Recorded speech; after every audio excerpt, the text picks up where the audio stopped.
중앙선이 있고요. 양쪽에 차들이 있습니다. 자, 불박차 잠깐 멈칫하죠. 멈칫했다가 가는데 아이고 할머니. 이번 사고 어떻습니까? 과실비를 따진다 그러면 화각이 어때요? 블랙박스 화각이 다른 차보다 좀 좁죠? 많이 좁습니다. 그래서 실질적으로 운전자 눈에 보이는 것하고 블랙박스 화각하고 어느 게 더 넓습니까? 했더니 운전자 눈에 보이는 만큼하고 거의 비슷하대요. 여기는 횡단보도도 없고요. 저 할머님이 차가 잠깐 멈춰 있으니까 옆에서 나오셨어요. 자, 여기서 잠깐 잠깐만 멈춰서 혹시 모르니까 좌우를 살폈더라면 저 할머니는 차가 서 있으니까 내가 지나가도 되겠지 하고 나오신 것 같아요. 문제는요, 과실비율이 아니에요. 과실비율이 아니고, 자, 좌회전하고 섰다가 출발하면서 할머니가 나오시고 바로 브레이크 잡았어요. 할머니 넘어지진 않으셨어요. 할머니가 막 화를 내서 창문을 두들기세요. 그래서 제가 문을 열었더니 못 봤냐고 그러시는 거예요. 죄송합니다. 저 못 봤어요. 사각지대에 있어서 못 봤어요. 예. 근데 할머니는 막 뭐라고 그러십니다. 병원에 가셔야죠. 병원에 가실까요? 그랬더니 됐고, 운전을 똑바로 해 하시면서 먼저 자리를 뜨셨습니다. 할머니가 먼저 지나가신 거, 제가 먼저 간 게 아니고 할머니가 먼저 지나가신 거는 CCTV에 찍혔대요. 전봇대에 있는 CCTV에 찍혀 있답니다.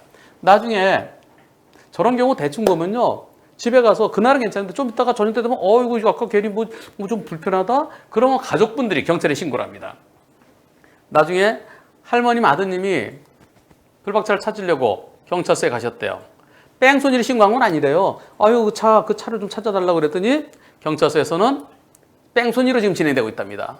할머니는 제가 인사도 하지 않고 떠났고 병원에 가자는 말도 안 했잖아 라고 하셨지만 나중에 아드님하고 통화할 때 아드님이 내 병원에 가자는 얘기는 들으셨다고 그렇게 얘기하셨대요. 할머님이.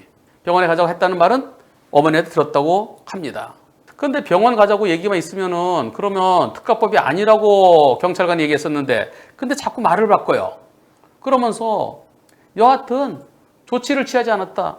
내가 다치셨는지 안 다치셨는지 확인했어야 되는 거 아니냐. 그리고 연락처를 주고 갔었는데 연락처 안 주고 갔기 때문에 뺑소니다. 특가법성이 뺑소니다. 이렇게 경찰관이 얘기한답니다. 투표해 보겠습니다. 뺑소니입니까? 뺑소니 아닙니까? 여러분들의 100%가 뺑소니 아니라는 의견입니다. 100%. 그런데 경찰관은 뺑소니래요.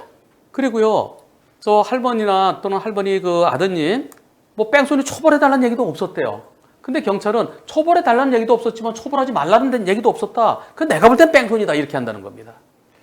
그럼 그 이후에 주고받은 얘기를 조금 더 소개하겠습니다. 제 차 병원에 가자고 말씀드렸지만 됐고 운전이 똑바로 해야 하면서 먼저 자리를 뜨셨습니다. 이 부분만 증명되면 뺑소니 아니에요. 내가 잘못해서 사고를 내놓고 피해자 허락 없이 먼저 자리를 이탈해야 뺑소니입니다. 지금 이 사고 어떤 분은 거기서 갑자기 튀어나오면 저 보행자 잘못 아닌가? 아니에요. 운전자도요. 저렇게 복잡한 곳에서는 좀 조심했어야 돼요. 여기서 멈칫다가 출발할 때요.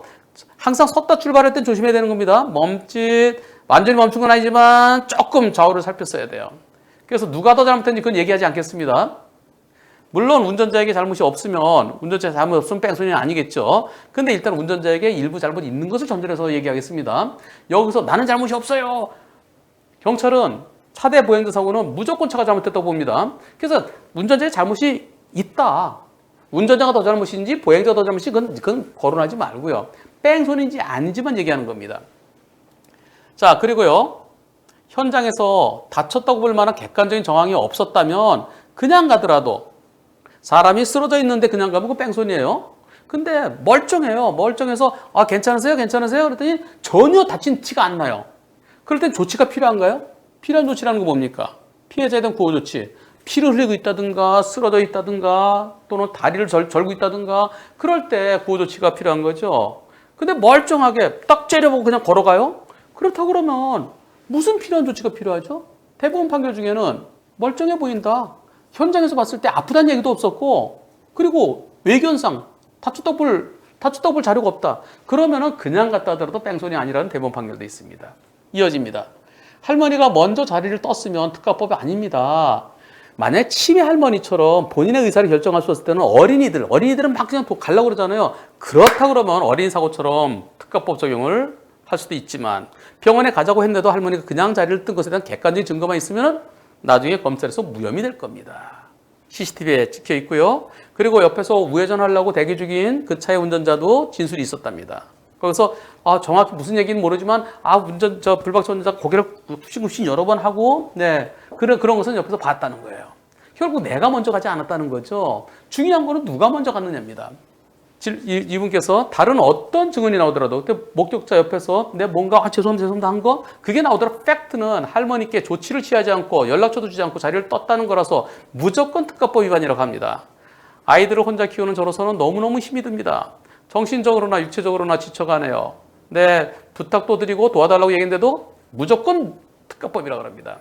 피해자 측 아드님은 저에게 여담이지만 본인들은 저를 처벌해달라고 하지 않았답니다.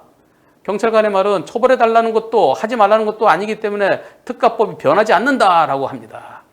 CCTV엔 할머니가 제 차 앞쪽으로 지나가는 장면이 찍혀 있습니다. 포인트는 할머니가 쓰러지셨느냐, 할머니가 아프다고 하셨느냐, 할머니가 아프다고 하셨는데 괜찮으시죠? 그래서 그냥 갔으면 그건 뺑소니죠.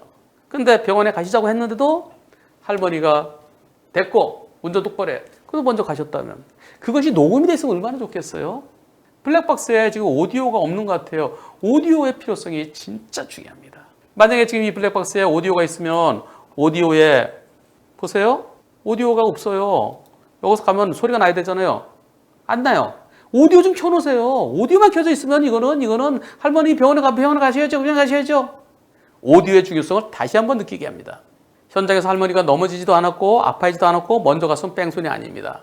중요한 건 차가 서 있는 상태에서 할머니가 먼저 가신 게 포인트입니다.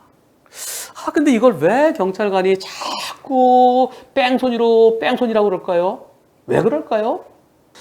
여러분들의 100%는 뺑소니 아니라고 그랬고요. 내가 먼저 가지 않았어요. 할머니 쓰러지지 않으셨고요. 나는 거기 서 있었는데 할머니가 먼저 가신 게 CCTV에 찍히는데 왜 경찰관은 뺑소니라고 그럴까요? 지금 애들을 혼자 키우면서 많이 힘드시다는데요. 걱정하지 마세요. 경찰은 뺑소니를 하지만은 검찰에서 무혐의 결정될 겁니다. CCTV. 그리고 옆에 우회전 대기 중인 차, 죄송합니다 한 거. 그리고 할머니가 먼저 현장을 뜨신 거.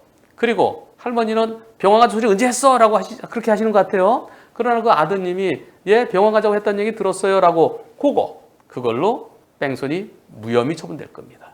뺑소니라는 것은 내가 잘못해서 사람을 죽게 하거나 다치게 해놓고도 피해자 구호 조치를 하지 않고 그냥 현장을 이탈하는 행위.